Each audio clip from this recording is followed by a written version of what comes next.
Hello, welcome to this video. Thanks for tuning in, sharing in this now moment with myself and with one another. If you haven't seen these videos before, welcome back if you have. My intention is unity and oneness in the highest levels of love light. So I just want to go into a little flow with maybe an energy update at the end if I don't run out of room on the camera.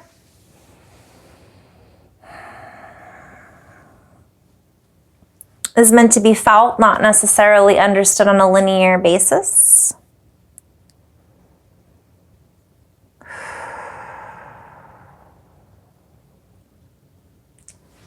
Okay, I'm being guided to talk a little bit about my recent experiences, so I will. Where do I begin? Our extrasensory abilities. So this is something I've talked about before. Our extrasensory abilities can make us more sensitive in general. We as humans, especially the man part, humans, have been living within a very dense frequency, a very dense place, if you will. And this isn't said with judgment or comparison, and I'm just in flow right now as I'm saying this, by the way.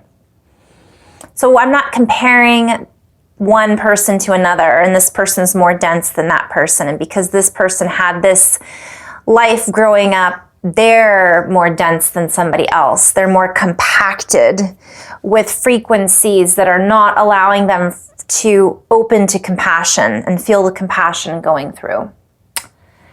And what's happening is I was shown this is kind of gross, but I was shown in a vision a giant scab. And this giant scab was covering Earth and all of us.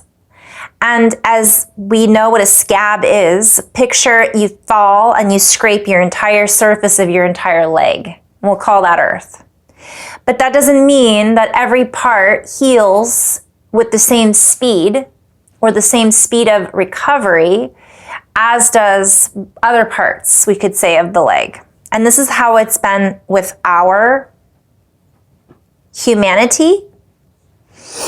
And this is how it's been with the earth as well, from what I'm being shown. And what my guidance was basically showing me is that the scab's been ripped off for a lot of people. Some feel that it's been ripped off too soon, and some feel that it's been on for too long. But either way, the scab is ripped off, and it's exposing what's underneath it. It's exposing the new skin that can be very sensitive.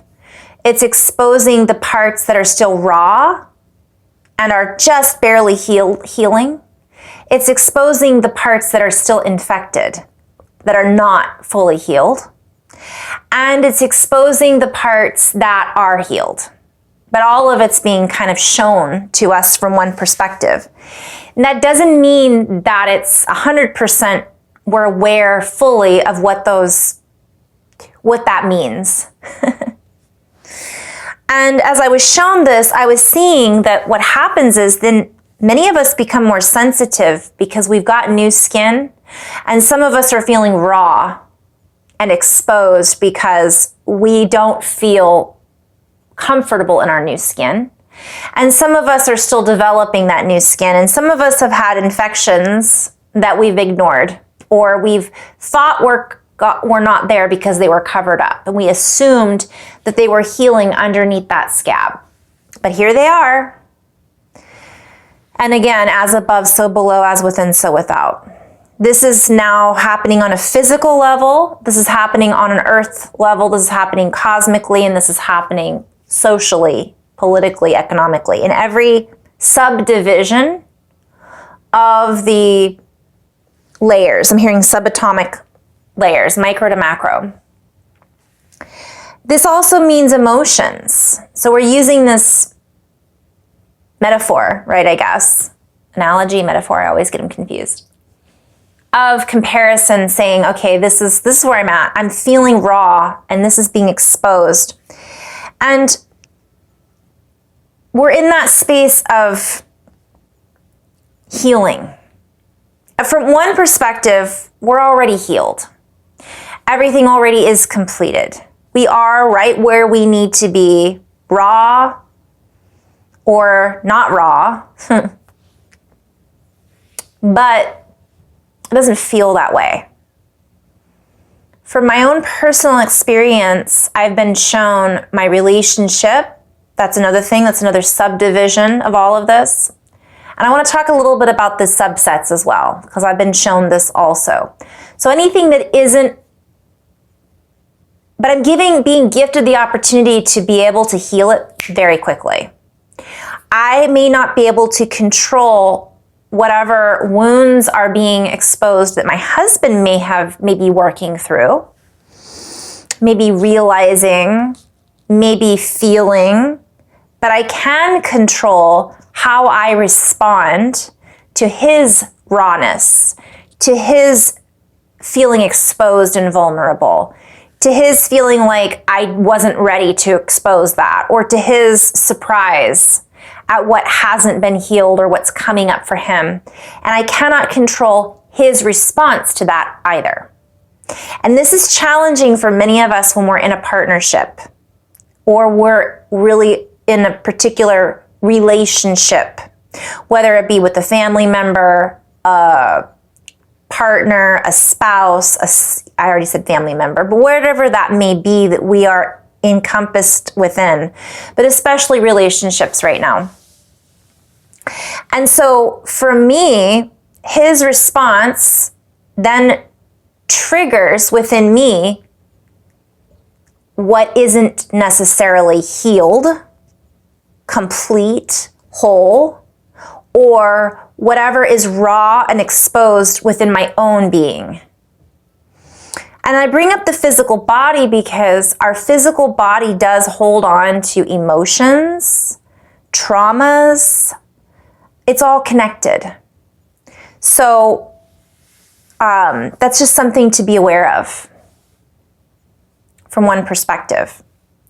So it's gifting me this friction that sometimes we have, or bursts of realizations that are showing us what's out of balance, are gifting me the opportunity to really go back within and to find and redefine, so I'm hearing redefined, my own stability. And this also has a little bit to do with boundaries as well. I haven't used that word a lot because I don't necessarily like the way that it's attached with all of these other subsidiaries of the meaning, we could say. And I'll come back to that in just a moment. But what I mean is it's giving me the opportunity to ask myself, who is this, his or is this mine? Is it both of ours? As soon as I'm feeling it and I'm attaching myself to it, or I am believing in whatever it is that's being presented, it becomes somewhat mine because I'm owning it. I'm saying, I'm angry, I'm upset, I'm sad, whatever these might be. And it doesn't have to be that way. I could sit with it and go, okay, I'm heightened in my own sensitivities right now because my extrasensory abilities are tuning in and turning on. That's something else I've talked about in my previous videos to take into consideration. I'm tapping into, through my own empathic awareness, his emotions that he's processing or not processing. And furthermore, I'm feeling a heightened sensitivity because I have my own things. We could call them wounds, but I'm just calling them things so I don't attach myself to even the word wound. That makes it feel sometimes that we can then say, well, then I am wounded, when that is not necessarily true. It just may be something that I was unaware of, that I hadn't processed. And rather than diving into that by reacting to the reaction of others, whether it be a spouse or a loved one or social, whatever it may be, I can then, from a detached place of the observer, integrate that energy a little bit easier. And in doing that, I'm not just integrating a wound. I'm integrating the emotions that are attached to that particular part of me that is presenting itself to be perhaps better integrated, rather than saying I have a wound that hasn't been healed yet. So this is the aspect of me that could use a little bit more finesse and attunement. So that shows up for me. And how I respond to that particular experience, memory, trigger, can then also show me even more about myself and about my relationship with myself and my relationship with others. And I'm using my partner as an example right now because it's layers. It's not necessarily just one thing.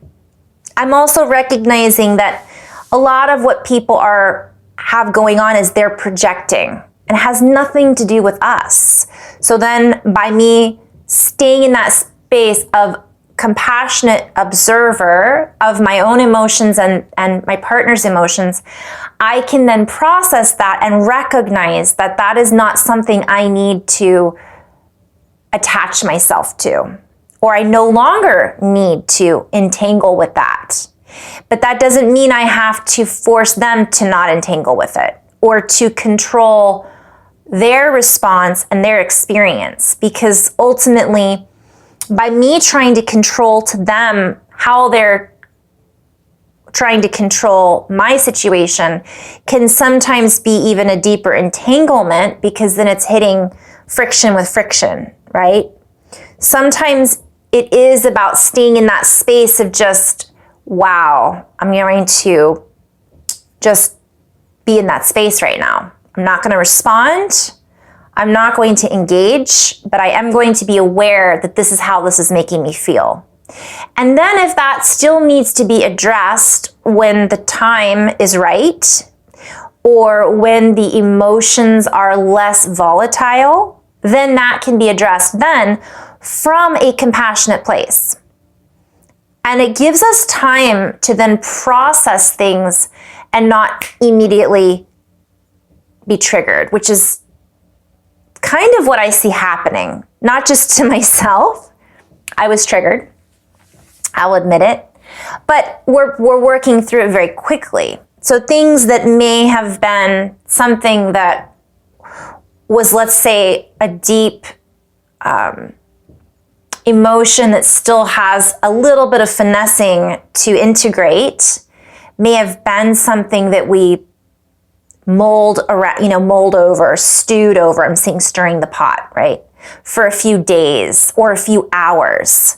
Or we would have gone to bed angry because we knew we were right. I'm using these all as different examples, and we've all been there, right? I think, I'm just assuming.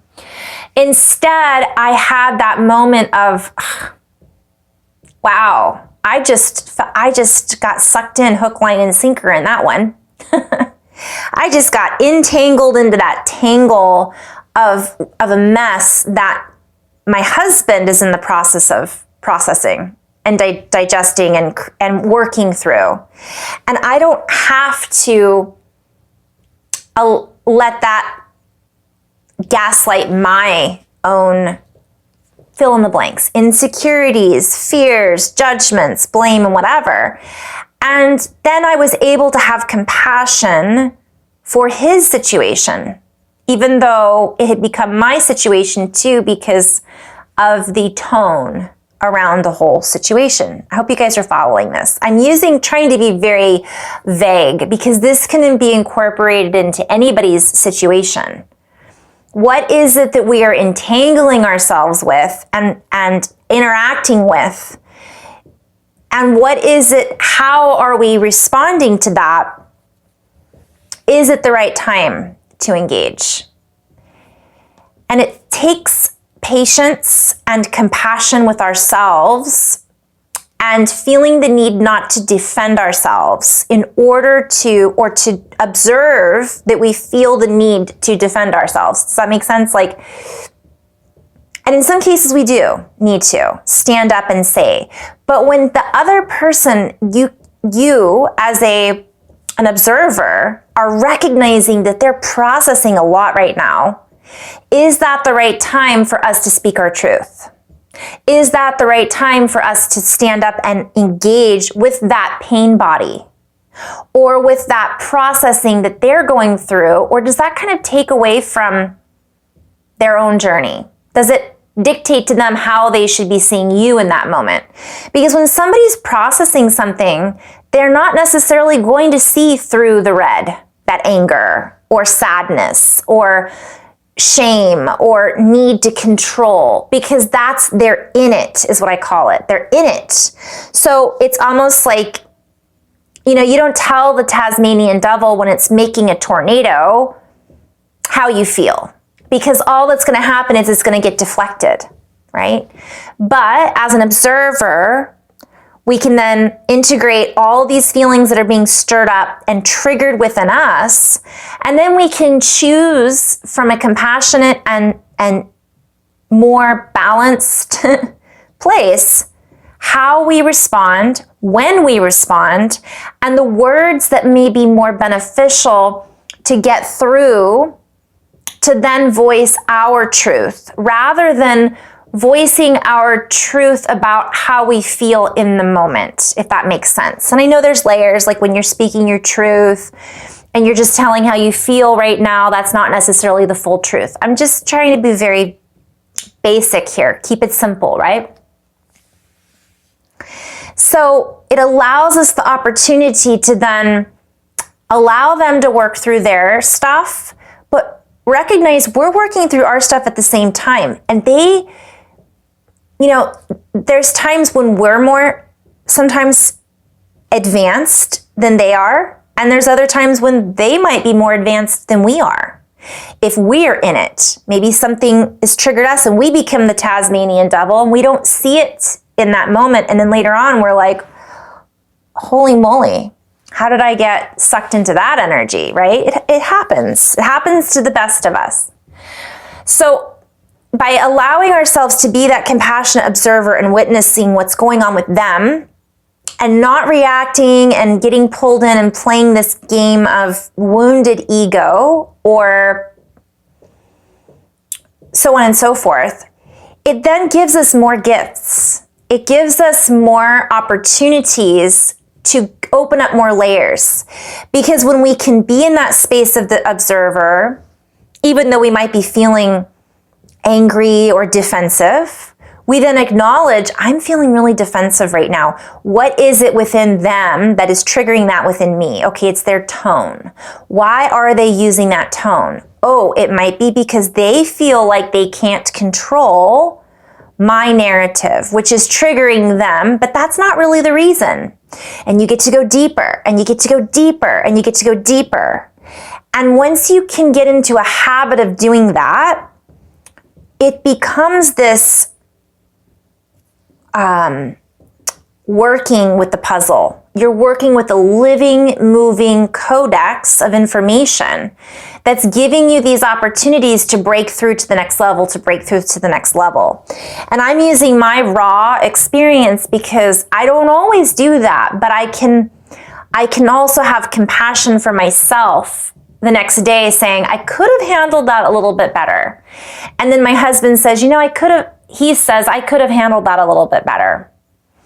And we both come to that place where we forgive ourselves for reacting, and we forgive each other, and we find an equilibrium that then offers the partner, the friend, the family member, the narrative, the opportunity to work from that equilibrium. It may not be a complete resolution. It may not be a complete integration.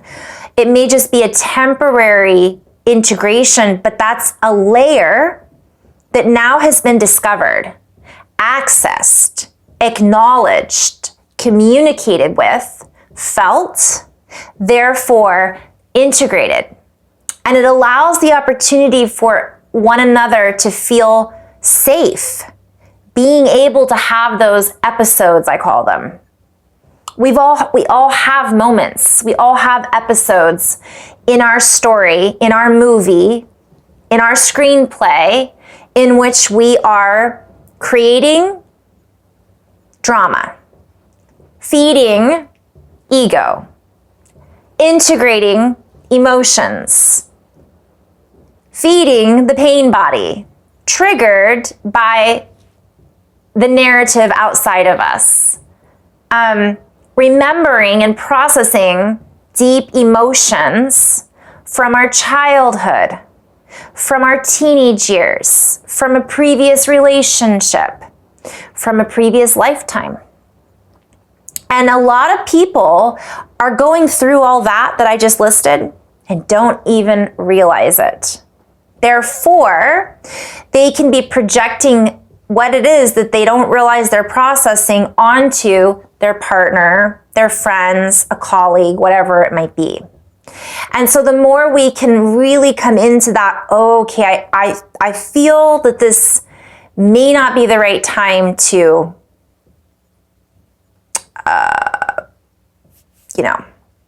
squirrel, lost it. So recognizing that though, and that comes from us being that observer. When you are the Tasmanian devil, you are not observing. You're in it. You're in it to spin it.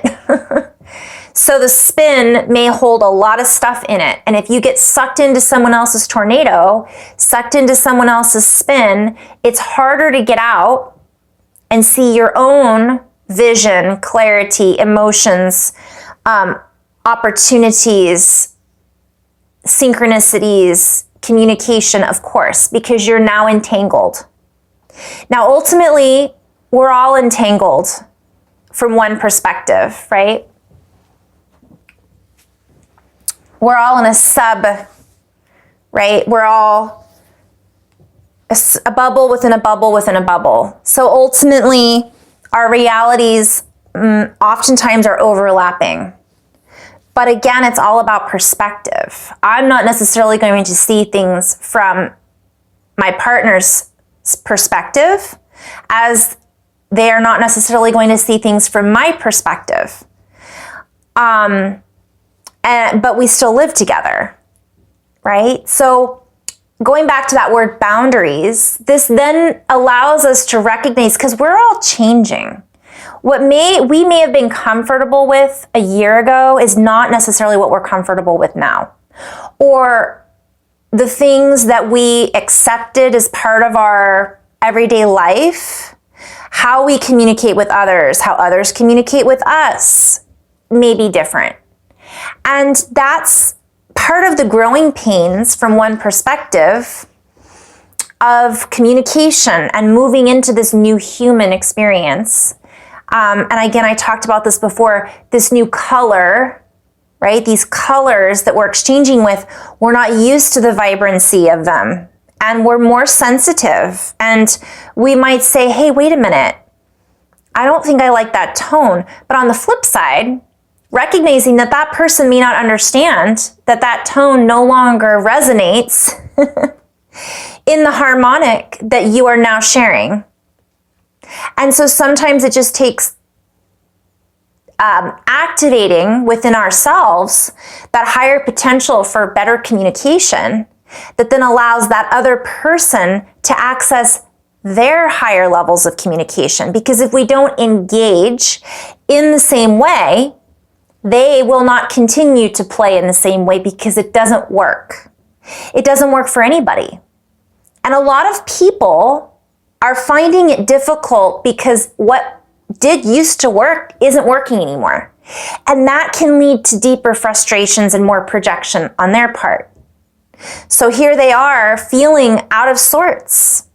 I'm seeing it in all kinds of relationships, friendships, work colleagues, on and on, family. It's like this used to work. This family dynamic used to work. And now it just doesn't feel right. And so it's almost awkward. And I'm visualizing like a family that all sits down at the dinner table and just yells at each other, right? Has these arguments. And all of a sudden, a few people in the family recognize that that's just not working anymore. It may have been fun at one time, or it may have just been the way things were, but that isn't the way things are anymore. So again, it's kind of going back to this, we could say the layers of reality, the densities that are breaking apart and creating more space. We could say it's the changes in dimensions. However we want to label it, it's a frequency, it's a vibration, and I know there's differences between those meanings as well. But it's recognizing, this isn't working. How can I work with what is being shown, provided, what I'm feeling? I'm feeling more than I used to feel. I'm hearing more than I used to hear. I'm seeing more than I used to see. It's a lot. And for those of us who are aware of all of that, sometimes it can be a little even more overwhelming in our own responsibility. But we know we have the ability to navigate and to respond. And others may not have necessarily developed that ability or focused on it, didn't even know it was something they could develop. And then on the flip side, I'm going to go back to my example, using my husband as an example. He sometimes has things that he's developed that I haven't even focused on, that he brings into my awareness, and all of a sudden I'll go, oh, wow, okay, never thought about it from that perspective. And that's how we're working together. That's how we're navigating these new energies. But it can be tumultuous right now, especially right now. We've got the fire from the astrological, I could play with that a little bit, alignments that are giving us that push. I always see the Lionsgate portal as this funnel. And so if you look at a funnel, there's a lot of energy coming in from all of these places being pushed through this infinity manifestation. And I see it also hooking up and connecting to other time periods. This is just my own perspective, and other stargates. So we're pulling through at this force, if you will. It's not even the right word, but it's a fire of alchemization, alchemy. I dreamed last night of waves and water with lightning in the waves. And that's what it's like. It's like this big surge of water, which holds all of this information. It holds all of this energy. And it can feel exhilarating. It can feel confusing. It can feel anxious, anxiously waiting. These are all the words that have come up for me this week. It can feel out of control, yet at the same time, perfect. And it can feel grindy, like, and then all of a sudden, I'm fine. What was that? So it's this surge of electrical, I could say magnetic as well, but I see electrical carriers of water, waves, information, and charge, just charging through with a roar this particular placement that we're at in the universe. This includes our bodies, our relationship, everything. So we think of this, and I see it pulling through other timelines or other pieces of the puzzle, kind of connecting in and being quantified. I'm hearing quantified. Hair raising. It's like, here we go, poof. That's what it feels like. So really honoring where we are all at and really being that observer, this conscious, compassionate observer, is all that my guidance is kind of telling me right now to do. And again, that's not always as easy as it sounds, yet it does have a sound and a vibration attached with that so we can feel in that moment if that's where we're coming from, if that's what we're reacting to, if that's what we're integrating with, if we're interacting, how we're showing up. And I'm so grateful for these opportunities because it is shifting very quickly from my perspective than it may have in the past. So hang on. In love and light, guys, thank you so much for tuning in. I know I always run out of the end on these videos, so I'll do a second video with the light language and the flow. Again, I'm being guided to say let go or be dragged, right? It's again, let go of the need to control the narrative and who and what and why and where and how. And as we come back into observing, being that compassionate observer and forgiving ourselves for reacting maybe in the moment. You know, because that's coming up for us too, to show us everything's okay. Everything's gonna be all right. We are perfect. And the more we can recognize that imperfection, moving in the moment, in perceiving all that we can with compassion, it allows us to be in the perfect place at the right time and to come into a more, I'm hearing a visionary realm of perfection. Like we start to see how things are lining up for us in order to expand into and see things from a different perspective. So, in love and light, guys, thank you so much. Namaste.